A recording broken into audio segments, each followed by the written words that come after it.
সবাইকে মকর সংক্রান্তির অনেক অনেক শুভেচ্ছা। আজকের দিনে পিঠে হচ্ছে না এমন বাড়ি খুব কম দেখা যায়। তবে হ্যাঁ, অনেকের বাড়িতেই হয় না, তবে সারা শীত জুড়ে একদিনও হবে না এটা তো হতে পারে না। তাই ভাবলাম একটা সহজ রেসিপি তোমাদের সাথে শেয়ার করি। প্রথমে এখানে পুরটা রেডি করব। নারকেলের মধ্যে আমি একটু পাটালি দিয়ে ভালো করে কিন্তু পুরটাকে রেডি করে নিয়েছি। তারপরে সেই কড়াইয়ের মধ্যেই সামান্য একটু জল দিয়ে, মানে 250 মতো আর কি মেপেই দিয়েছিলাম, আর তার মধ্যে দিয়েছিলাম আমি একটু নুন, আর তাতে দিয়ে দিয়েছিলাম আমি চালের গুঁড়ো। এখানে আমি আতপ চালের গুঁড়োই নিয়েছি। আতপ চালের গুঁড়োটা দিয়ে খানিকক্ষণ কিন্তু ঢাকা দিয়ে রেখে দিয়েছিলাম। তারপরে হাতের সাহায্যে খুব সুন্দর করে কিন্তু মেখে নিতে হবে।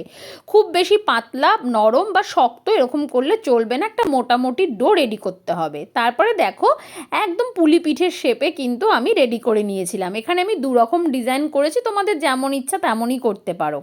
তারপরে একটা প্যানের মধ্যে আমি দুধ জাল বসিয়ে রেখেছিলাম, তার মধ্যেই কিন্তু বাকি পাটালিটুকু দিয়ে দিয়েছি। যেই এরকম ফুটে উঠেছে, পাটালিটা গলে গেছে, তখন কিন্তু এর মধ্যে আমি পুলে পিঠেগুলো ছেড়ে খানিকক্ষণ একটুখানি ফুটিয়ে নিয়ে কিন্তু নামিয়ে দিয়েছিলাম। সত্যি বলতে খেতে এত দারুণ হয়েছিল। তোমরাও বলো তোমাদের কার কার বাড়িতে এটা হয়।